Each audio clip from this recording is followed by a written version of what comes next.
faith hath made thee whole. We've all been made whole by faith, right? We believed, we sought salvation, we believed in Jesus for salvation, that salvation would come from him. And when we did, we were made whole. He said, go in peace, don't worry. I'm not angry with you. And be whole of thy plague. Let it never come on you again. And so he freed her and from this. Now, it says in verse 35, while he yet spake, thy faith hath made thee whole. Be of good cheer, you know.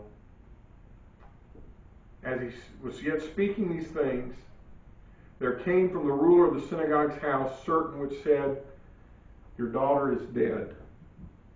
Why troublest thou the master any further? And so now they come, and he's standing beside Jesus, and they said, we've come to tell you your daughter is dead. Don't bother him anymore. Don't bother with Jesus. It's over. She's dead. And that's what they were saying, right? Don't trouble him any longer because there's nothing he can do now. You know, what's done is done. She's dead. And notice what it says here. As soon as Jesus heard the word that was spoken, immediately he saith unto the ruler of the synagogue, be not afraid, only believe. Because he knew the man was going to fall apart. He just found out his daughter dies. Don't be afraid. Just believe. And that's asking a lot. You know, you believed I could lay hands on her and she would live. Don't be afraid. Just believe. Well, you could preach on that part and talk about that for a while. Don't be afraid. Only believe. And then it says this, and he suffered no man to follow him, save Peter, James, and John, or Peter and James and John, the brother of James. The other disciples, he said, you're not coming with me. I want these three with me. And this was a pattern we've talked about before. At the Mount of Transfiguration, he left the others down to Peter, James, John. The Bible talks in one place, witnesses chosen beforehand. And so he takes Peter and James and John. We've guessed at why he chose these three. I've told you my guess is that Peter was going to be the apostle of the Jews, and he wanted him to see it and witness to it later on. John was going to be the last apostle left alive, and so he wanted John to see it because when all the others were gone, John would still be witness. James is the one that I told you always puzzled me, but I believe that Jesus was doing it because James would never live to see what the others saw. He died almost immediately after the day of Pentecost. We read about his death in the early part of Acts. So why did Jesus let him say, because you're not going to see other things, James, but I want you to see some of what's coming.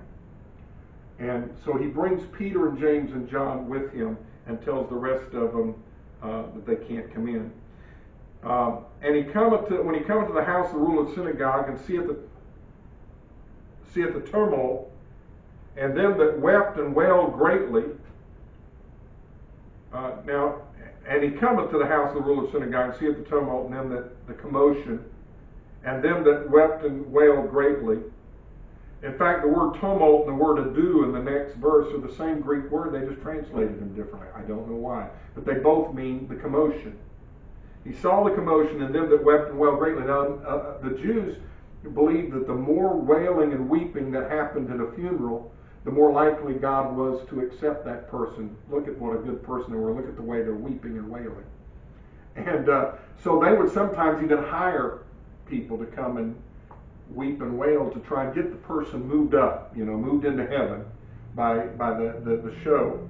And Jesus sees all of this happening. Now, no doubt there was many of them that it was sincere. But the way they reacted when Jesus spoke and went from crying to laughing lets me believe that some of them were not as sincere as was being led on. When he came in, he saith unto them, why make ye this ado or this commotion and weep? The damsel is not dead, but sleepeth. Now, it says, and they laughed him to scorn. And they laughed him to scorn. They knew the difference between dead and sleeping. And I was telling Babs this the other day, I think it was last week when I was getting ready for all of this. I never really thought about it, but he was telling you what was happening. Like with Lazarus, he's not dead, he sleeps, because he knows he's going to raise him up from the dead. A sleeping person will wake up. A dead person doesn't, right? So that's one of the reasons. But I think the other thing is that Jesus knew how they would interpret that. That she's not dead, she's sleeping. So they laughed at him because he said that, because they're thinking he thinks she's just asleep and she's dead. But when he had put them all out, he taketh the father and mother of the damsel and them that were with him, and entereth in where the damsel was lying. So she's lying there dead, and he takes the mother, the father, Peter, James, and John. That's the only ones he brings in.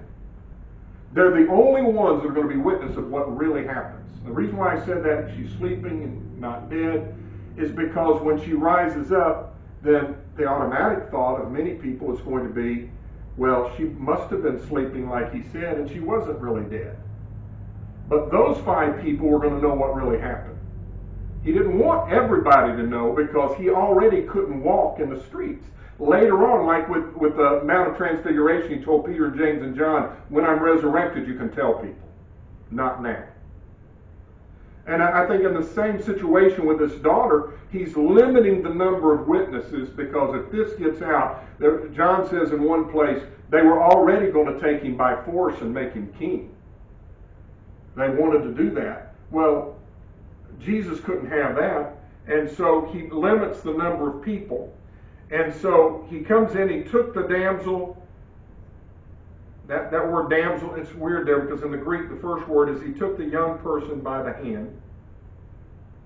Well, back in verse 40 where it says, where the damsel was lying, one of these words means the young person, but then it says, he says unto her when he takes her by the hand, Talitha Kumai, which is Aramaic.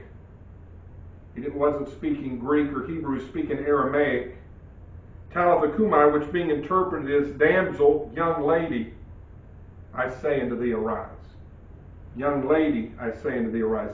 Before, where the young person was, now he says gender specific. Young lady, I say unto thee, arise. And straightway the young lady, damsel, arose and walked. And she was of the age of 12 years, and they were astonished with great astonishment.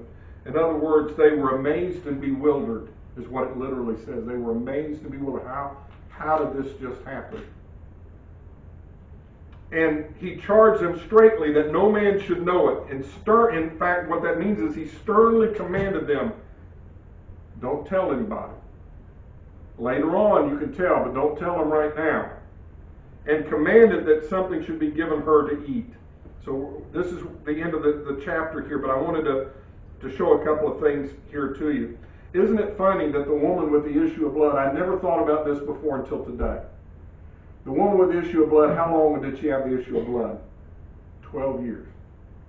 How old was the little girl he raised from the dead? 12 years. That woman had been sick with that for as long as that little girl had been alive. So he healed somebody chronically ill for 12 years, and then he raises a 12-year-old from the dead. And that's probably coincidence, but I just think it's interesting that you put those two together to show you how long that woman had been sick. She'd been sick as long as that little girl had been alive. And then he raises her up from the dead, and he says, give her some food to eat. Now, why does he say to give her some food to eat? There's 2 reasons. One, she's not a ghost. She's real. Remember when Jesus rose from the dead, what did he tell them? They were going, this must be a ghost. Jesus said, bring me some food. And he ate it in front of them. And when they saw him eating, they knew he was alive. So Jesus, to me, is setting it up for Peter, James, and John later. So they watch him to raise her up from this and give her some food. That'll demonstrate she's alive, she's rose. And then when he says to the disciples, and Peter, James, and John are there, give me some food. And Peter and James are going to, that's exactly what happened when that little girl rose from the dead. He proved it then that she was alive. He's proving to us he's alive. And the other reason, I'm sure, is because this little girl, she had been sick that long, probably hadn't ate anything. He was showing she's still mortal. She's still going to die. And she still doesn't mean she doesn't need to eat again. But so you need to give her some food. She can get her strength and go on about her life. But I think it's for those 2 reasons. One, to show she has been raised and to set the tone for when he's raised. And another, to supply the need for her to be better. Are there any questions or comments before we close out tonight?